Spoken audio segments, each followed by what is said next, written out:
Hello, I this is my IB project submission for the course ENG 445. I am Vaishali and I will be reviewing the book Boulder by Eva Boulder.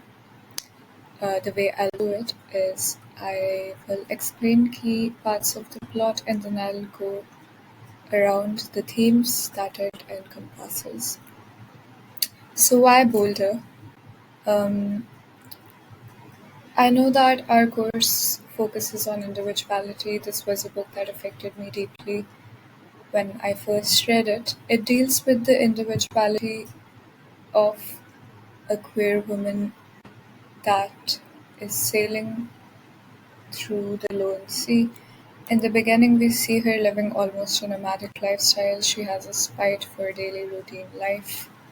And we see her as she falls in love, deals with her partner's motherhood, falls prey to substance abuse, and then finally returns back to the normalcy of the life that she once knew, but she's quite changed after the experience. The book majorly explores the theme of individuality that comes within a relationship and the loss of identity which also comes with it.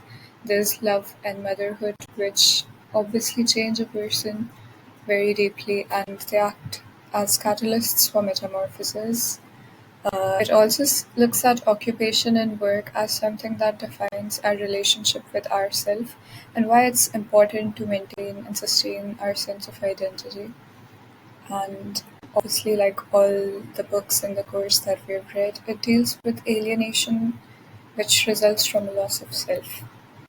So, I'd like to begin with early days. How the book begins is with a sentence that goes, Kilon, Kiloi, a night years ago, sometime after 10, no sky, no vegetation, no ocean, only the wind and the hand that grabs at everything. So you can see that within the first line itself, there's a sense of isolation in the way that the author describes the environment and the surrounding and the mood. The protagonist is not somebody that is deeply disturbed or perturbed by this alienation. She actually revels in it. She likes this way of not having roots. And now let's look at what defines her individuality in the early part of her life. For the first half of the novel, she finds solace in cooking. She's a line cook in a ship. She spites the routine of she spites the routine of mundane life, and she likes to think about the origin of everything. And we also see her relationship with the ship and the sea, where she starts to think of the ship as a mother figure in her life that takes care of her, and the people around her as babies that are brought up with her. Boulder as a cook at sea. How does the protagonist find solace in cooking? So we see there's this theme of origin that she also explores within cooking. When she looks at the ingredients, she says, I only deal with whole ingredients because these are things that come from the world. It's the point of origin, the zone of exclusion that all creatures need in order to thrive. This is her opinion on roots. She refuses to be called a chef. She does not like conventional labels, and she calls herself a mess hall cook. And we see that she changes several jobs. She's been in nursing homes. She's cooked in prisons. She's cooked in schools, and she thinks of her relationship with her work as very pure and something that cannot be taken away from her. We also see that her individuality is also defined by her spite of routine life. She says that the destination kills the journey, uh, and if your life is just a story to tell, then it surely is a bad one. She doesn't believe that you need to have predefined and conventional ends to anything, and she does not want to settle down or live in the way that she sees others around her living. She, in one particular paragraph, she imagines herself living a normal suburban life with kids and a wife, and She says that if I ever turn out like them, I swear to God I'll shoot myself after looking at tourists who have gone on a spiritual journey. So we can see her dislike, her extreme dislike and distaste of such a life. She also says between all this that love is something that's rather fleeting.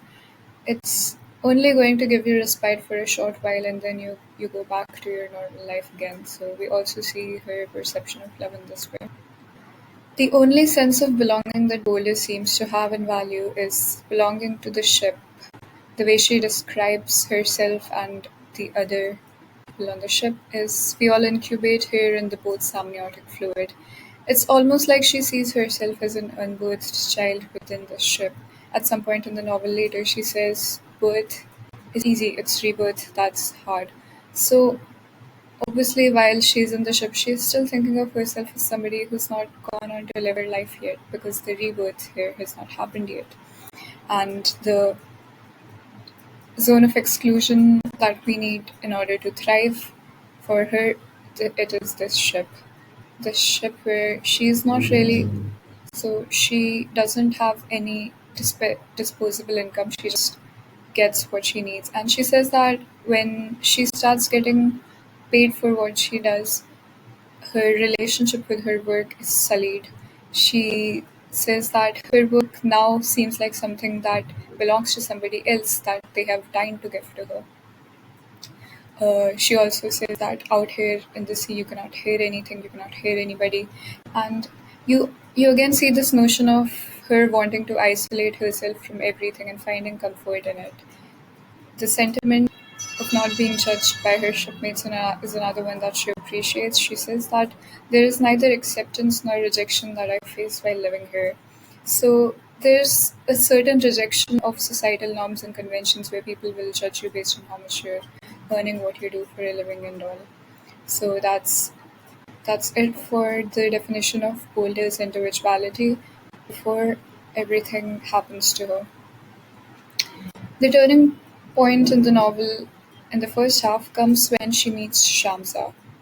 So I think after having read Kafka's work, the name Shamsa itself is a reference to Kafka's metamorphosis because we see Boulder change inevitably as a result of her falling in love with Shamsa and her personality changes. We don't know for the better or worse, but she is driven to do things that she despised initially in the first half of the book. This is also where her name comes from, the eponymous character, Boulder, in the book. She's solitary and isolated and exposed like rocks of unknown origins. She says that Shamsa does not like her original name, so she starts calling her Boulder. This is, I think, a nod to the fact that Shamsa does not like Boulder for who she is, but she likes Boulder for the idea of something that she can develop. Shamsa is a geologist, and she obviously her naming Boulder the way she does brings something along the lines of how she sees her as somebody without origin and how she sees her as being solitary and unreachable even as she's falling in love with her. We see Boyer developing a routine courtship with Shamsa on the Khitan coast. She starts visiting her regularly. We see Boulder change into somebody who's now fond of routine and who now wants for it. She likes to see Shamsa every 3 moons. And there's this line in which she says, I cling to her the way lunatics embrace new beliefs or dangle from trees, which you which you would think that is very strange coming from somebody who only 17 pages ago was harping on about how she wants to be alone and she likes to be adrift at sea. So I think this is where her metamorphosis begins. We see her settling down, but from the very beginning of their relationship, after they start living together in the Icelandic capital of Reykjavik, we can tell that Boulder is not completely comfortable. She sees that at one point she says that I see myself as a ship that is designed to wreck with Shamsa as my figurehead. She knows that she's not in control of herself. She knows that she's being steered by Shamsa's wants and needs. And somehow we see her go along with all of it. And that's how the beginning of the loss of self begins. Uh, she, the the island of Iceland, I think, is also a metaphor for the fact that, like, like Boulder, who is an island upon herself, Iceland is a very isolated place and it is cut off from the rest of the world. And people in Iceland are described by Boulder as being very true to their roots. They are pieces of the island themselves. As they grow older, they root themselves there.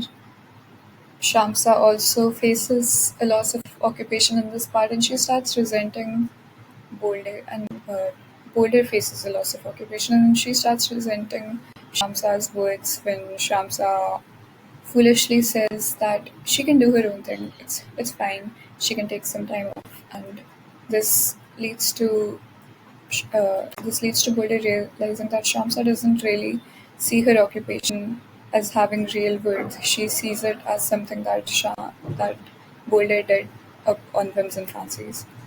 There's a lot of social occasions. There's a lot of kids, and how we see her describing kids as literally Boulder describing kids as literally the worst. We also see her indulging in a lot of alcohol abuse, a lot of smoking throughout the book, which keeps getting worse as time goes on, uh, and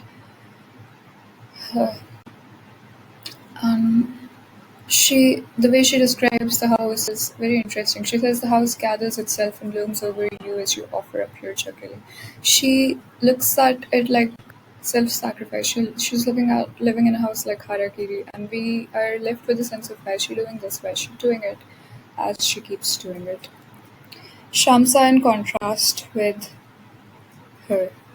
So, what I have not gotten to yet is how different a person Shamsa is to Boulder.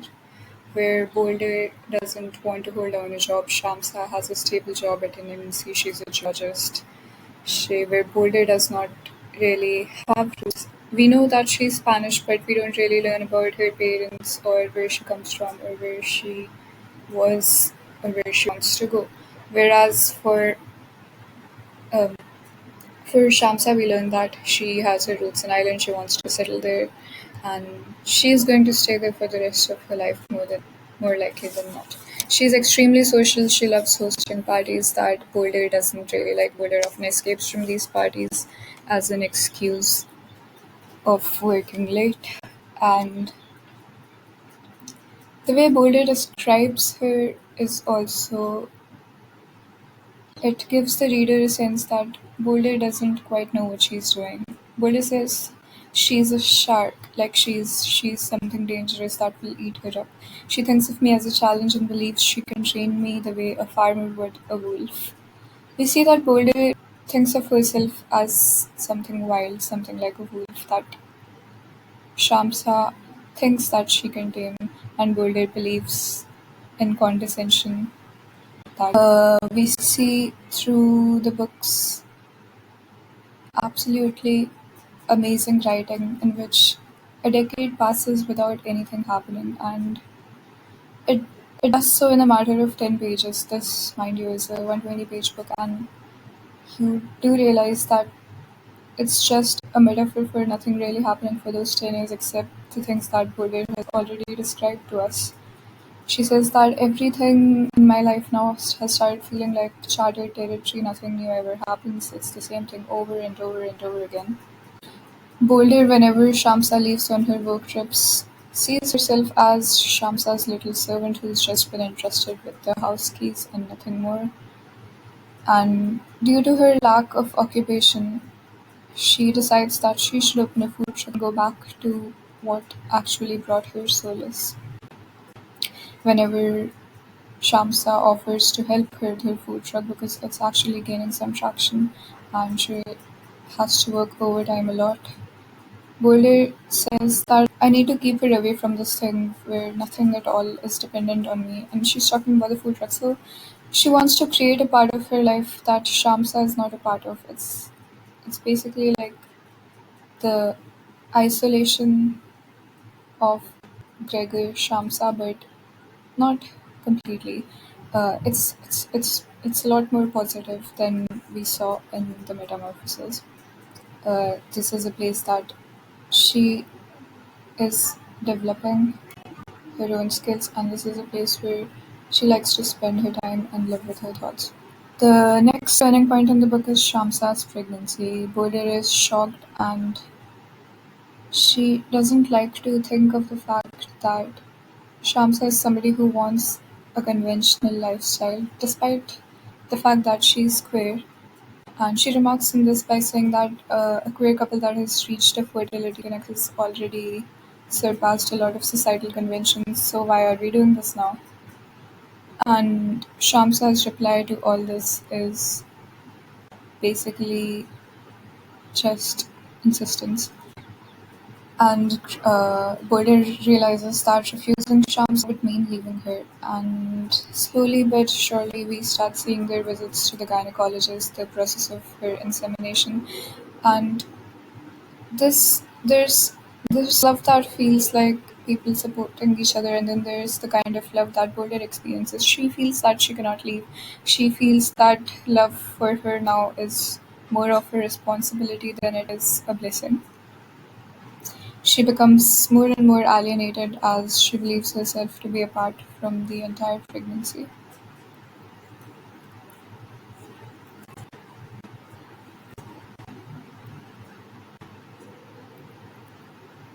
The next part of the novel, we will explore what happens in the fallout. Love is a solitary thing. This quote by Carson McCullers from The Ballad of the Sad Cafe, and this is how the novel actually starts. And we will see what happens. There's a quote in the middle of the book that I really liked.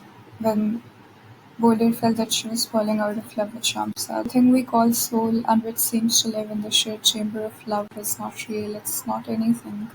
It's just a pair of devoted eyes, and they depend on the body and the brain which knows exactly how to imbue the eyes with passion. We see the motherhood as a rift. So Shamsa obviously becomes pregnant and she gives birth to their child Tina. Shamsa does a lot of things which intentionally exclude Boulder from the relationship. She performs all these private rituals like sleeping a lot and eating a lot, and she's very hormonal all the time, and this and she also has this sense that she doesn't want Boulder to be a part of all of this, which really hurts her. Boulder is once again left in a foreign land, and she cannot experience the same thing as Shamsa, obviously, who goes through these hormonal paths of ecstasy and grief. This leads to Boulder becoming more and more promiscuous, and she starts indulging more in alcohol and other women. She thinks of the baby not as a bundle of joy like some would describe. She thinks that it's a monster. She thinks that it's a monster that's leeching away on the life force of Shamsa. And she even goes on to say that when she's finally born, she'll suck all the blood out of her and she'll come out of her mouth like a devil's spawn. I touch her and she's not there. She has become the thing inside her, pliant and subject to a constant manufacturing process. This obviously signals the way in which Shamsa has changed throughout her motherhood, and Boulder believes that she has become nothing but her pregnancy, and there is no space for her in this part of life of Shamsa. Shamsa gives birth to Tina. There's the isolation from before. Shamsa goes on to say that the first year of the life is meant for the mother, and whenever she keeps tries to keep away Boulder from Tina, Boulder starts having an affair with another woman. She becomes more and more dependent on alcohol, and she has an ever diminishing role in Tina's life because Shamsa does not want that for them. She even goes so far as to put a door between the two of them. She makes Boulder be in another room. And this is a room with unopened packages and unopened boxes. And Boulder starts feeling really at home here. She starts thinking of the nostalgia. She says that the present is just of the past because the present could never be as good as the past. And she starts thinking of her past as something that she wants to go back to.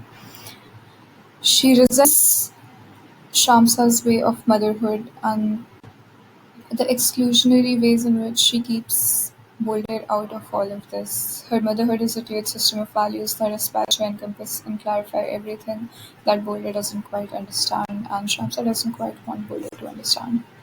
And then we go back to the sea for the end of the book. This is ironically just a journey from a freighter to a cruise ship.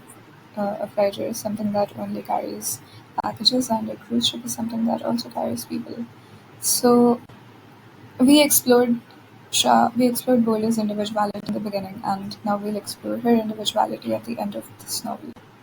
After she has so what happens in the plot is she comes back one day with the resolve to smooth out her relationship with Shamsa, and she sees Shamsa is also having an affair with another woman, and that is what leads her to realize that their love is basically dead, and all she has now will be memories of her past life and painful memories at that. Her individuality now is not the same as it was in the beginning of the novel.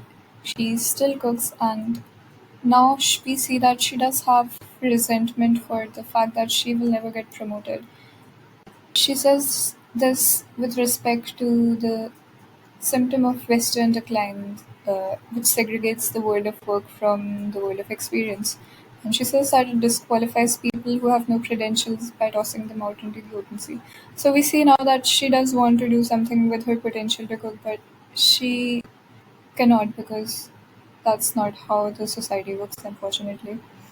She adopts a somewhat routine life. She likes spending time with Tina, so she goes back and sees her for 4 or 5 days a month. That's when she gets her. Um, we see now that before, when she was ready to up and pack, in a short span of time, she is not tethered to her daughter. And yes, we do see her thinking of Tina as her daughter.